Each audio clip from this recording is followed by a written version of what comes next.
Hello friends, welcome to my channel Student Educational Reels. Today I am going to start with the next lecture. Firstly, we have done the first lecture. Now this is the second lecture, which is starting with the nutrition in animals. So basically मैं आपको इस lecture में बताऊंगी कि animals में nutrition होता कैसे है और ह्यूमन डाइजेस्टिव सिस्टम के बारे में. सो फर्स्ट है there are different step in the process of nutrition in animals. Nutrition in animals के लिए डिफरेंट प्रोसेस होते हैं. पहला होता है इंजेक्शन. अब इंजेक्शन क्या होता है कि ये एक प्रोसेस होता है जिससे हम लोग फूड अपनी बॉडी में लेते हैं. So the process of taking food into body is called injection. अब इंजेक्शन के बाद क्या होता है कि अब जैसे फूड हमारी बॉडी में चला गया, अब उसका फूड का होगा क्या, तो उसके लिए सेकेंड प्रोसेस है डाइजेशन. सो डाइजेशन क्या होता है कि जो हमने फूड लिया है वो जैसे हमने फूड लार्ज पार्ट्स में लिया था तो अब उसका ब्रेक डाउन होगा स्मॉल पार्ट्स में. सो बेसिकली वो एक ऐसा प्रोसेस है जिसमें कि फूड ब्रेक डाउन हो जाते हैं लार्ज से स्मॉलर पार्ट में. So the process in which food containing large insoluble molecule is broken down into smaller water soluble molecule is called digestion. अब डाइजेशन के बाद थर्ड प्रोसेस आता है एब्जॉर्प्शन. अब जो फूड डाइजेस्ट हो गया अब उसको हम लोग एब्जॉर्ब कैसे करेंगे. सो जो प्रोसेस डाइजेस्टेड फूड होता है वो पास थ्रू हो जाता है स्मॉल इंटेस्टाइन से और वहाँ से फूड का एब्जॉर्प्शन होता है ब्लड स्ट्रीम में. So process in which digested food passes through the intestine walls into blood stream is called absorption. Now third process के बाद फोर्थ प्रोसेस एसिमिलेशन होता है. एसिमिलेशन में क्या होता है, जो एब्जॉर्ब फूड है वो बॉडी में सेल में कैसे मतलब यूज़ हो रहा है कि एनर्जी और ग्रोथ के लिए यूज़ हो रहा है. सो बेसिकली ये एक ऐसा प्रोसेस है. The process in which the absorb food is taken into the body cell and use for energy growth and repair is called assimilation. Last है egestion. The process in which undigested food is remove from the body is called egestion. So now our topic is nutrition in human beings and human digestive system. Basically human digestive system होता क्या है. So basically जो alimentary canal है, alimentary canal is basically a long tube extending from mouth to the anus. Various regions are specialized to perform function. Basically human digestive system कहाँ से start होता है. Alimentary canal जो है वो एक लॉन्ग ट्यूब है जो माउथ से एनस तक के लिए स्टार्ट होती. So the various organs of the human digestive systems are in sequence. पहला होता है mouth, oesophagus, stomach, small intestine, large intestine. So basically first है माउथ. माउथ से क्या होता है, हम लोग फूड का इनटेक करते हैं, दैट इज़ इंजेक्शन. अब टीथ है. टीथ में क्या होता है, फूड का च्यूइंग एंड ग्राइंडिंग. मतलब टीथ जो होता है वो जो फूड होता है उसको स्मॉलर पार्ट्स में ब्रेक डाउन करने में हेल्प करता है. अब वो फूड माउथ में ब्रेक हो गया, उसके बाद टंग के थ्रू वो रोल होता है फूड और हमारे सिलेवरी ग्लैंड में कुछ सलाइवा और म्यूकस जो सेक्रीट होता है उसमें जो स्टार्च प्रेजेंट होता है वो ग्लूकोज में कन्वर्ट कर देता है with the help of salivary amylase. Salivary amylase की मदद से जो स्टार्च होता है वो कन्वर्ट हो जाता है ग्लूकोज में. और ये जो प्रोसेस हैं टीथ से लेके ये सब आते हैं डाइजेशन में. मतलब कैसे ये सब हो रहा है, डाइजेस्ट फूड कैसे डाइजेस्ट हो रहा है. So teeth help in physical digestion. Basically teeth जो है वो फिजिकल डाइजेशन में हेल्प करता है. So human saliva contains an enzyme called salivary amylase which digests the starch present in the food into sugar. Thus the digestion of starch begins in the mouth itself. Since the food remains in the mouth only for a short time, so the digestion of foods remains incomplete in mouth. So slightly digested food in mouth is swallowed by the tongue and goes down the food pipe called oesophagus. Oesophagus carries food to the stomach. This happens as the follows. The wall of food pipe have muscles which can contract and expand alternately.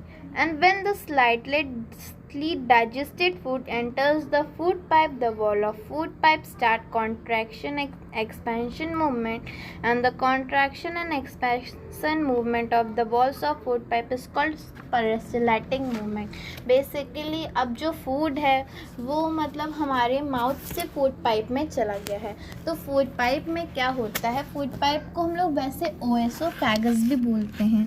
तो ओएसोफेगस में क्या होता है, वो ओएसोफेगस हमारे mouth से stomach तक जाता है. तो वहाँ पे मूवमेंट होता है, मतलब मसल्स का कॉन्ट्रैक्शन और एक्सपेंशन होता है. उस मूवमेंट को हम लोग पेरिस्टाल्टिक मूवमेंट कहते हैं, जिसकी वजह से जो फूड हमने खाया है वो हमारे स्टोमक तक पहुंच जाता है. तो मेन बेसिकली जो ओएसोफेगस होता है उसका बहुत ही इम्पोर्टेंट रोल है for the digestion, because the taking food from mouth to stomach by the help of peristaltic movement of muscles of oesophagus. ये सिर्फ oesophagus की वजह से ही होता है. जब this peristaltic movement of food pipe pushes the slightly digested food into the stomach. जो slightly digested food होता है वो stomach में वो push कर देता है. अब stomach क्या है? Stomach is a G-shaped organ present on the left side of abdomen. Stomach एक G shape का organ है जो हमारे left side of abdomen में present होता है. So the food is further digested in the stomach. जो food होता है वो further stomach में digest हो जाता है. The food is churned into stomach for about 3 hours. जो फूड होता है वो स्टमक में about 3 hours रहता है, मतलब 3 घंटे स्टमक में ही फूड रहता है. अब इस टाइम में क्या होता है, जो फूड होता है वो ब्रेक डाउन हो जाता है स्टिल स्मॉलर पीसेस. अभी टीथ ने स्मॉलर पीसेस में ब्रेक डाउन किया था, स्टमक में भी वो स्मॉल पीसेस में ब्रेक डाउन हो रहा है into a semi solid paste में. अब जब स्टमक की जो वॉल्स होती हैं उसमें 3 ट्यूबुलर ग्लैंड होते हैं, और the gland present in the walls of stomach secrete gastric juice. अब जो ये गैस्ट्रिक जूस सेक्रेट होते हैं, जो ग्लैंड प्रेजेंट होती है स्टमक में, और उस ग्लैंड को क्या कहते हैं, गैस्ट्रिक ग्लैंड. सो जो सब्सटेंस सेक्रेट होते हैं गैस्ट्रिक ग्लैंड से, उससे पहला है पेप्सिन. पेप्सिन क्या करता है, पेप्सिन एक एंजाइम है जो ब्रेक डाउन ऑफ प्रोटीन करता है. मतलब enzyme pepsin brings the digestion of proteins in food to form smaller molecules. Enzyme pepsin की हेल्प से डाइजेशन ऑफ प्रोटीन होता है. और म्यूकस भी सेक्रेट होती है गैस्ट्रिक ग्लैंड से. म्यूकस क्या होता है, वो जो इनर लाइनिंग होता है स्टमक का उसको प्रोटेक्ट करती है. और थर्ड है HCl का फंक्शन क्या होता है स्टमक में, कि वो medium of gastric juice acidic बना देती है, सो दैट जो एंजाइम पेप्सिन होता है can digest the protein properly. जो एंजाइम पेप्सिन है वो प्रोटीन को ईजिली डाइजेस्ट कर सके. So basically these three are the juice contain 3 substances, means gastric juice ये 3 सब्सटेंस को कंटेन करता है. Another function of HCl is that it kills any bacteria which may enter the stomach with food. अब जैसे हम लोग food खा रहे हैं तो फूड के साथ कुछ बैक्टीरिया हमारे स्टमक में एंटर कर जाती हैं, तो उन बैक्टीरिया को मारने के लिए भी HCl इम्पॉर्टेंट होता है. So the mucus help to protect the stomach wall from its own secretion of HCl. HCl की सेक्रीशन से भी म्यूकस स्टमक को बचाता है. If mucus is not secreted HCl will cause the erosion. Mucus ना secrete हो तो stomach में अल्सर हो जाता है. That is, mucus is very important for our stomach. Now moving to our topic is small intestine. Small intestine in human being is a site of complete digestion of food. जो food का complete digestion होता है वो small intestine में ही होता है. It is a site of complete digestion of carbohydrate, proteins and fat. Second point, walls of small intestine secrete intestinal enzyme which convert carbohydrate into glucose and fat into fatty acid and glycerol and protein into amino acids. So मतलब जो small intestine में जो enzyme present होते हैं वो carbohydrate को glucose में, fat को फैटी एसिड और ग्लिसरॉल में और प्रोटीन को अमाइनो एसिड में कन्वर्ट कर देते हैं। स्मॉल इंटेस्टाइन में एक फिंगर लेग प्रोजेक्शन होते हैं, उसे विलाई कहते हैं, which helps in absorption of food into the blood. Next point है it receives secretion of pancreas and liver. Liver और पैनक्रियाज का जो सेक्रीशन है, मतलब जो सेक्रीशन होता है लीवर और पैनक्रियाज से, वो भी स्मॉल इंटेस्टाइन में आके इकट्ठा हो जाता है।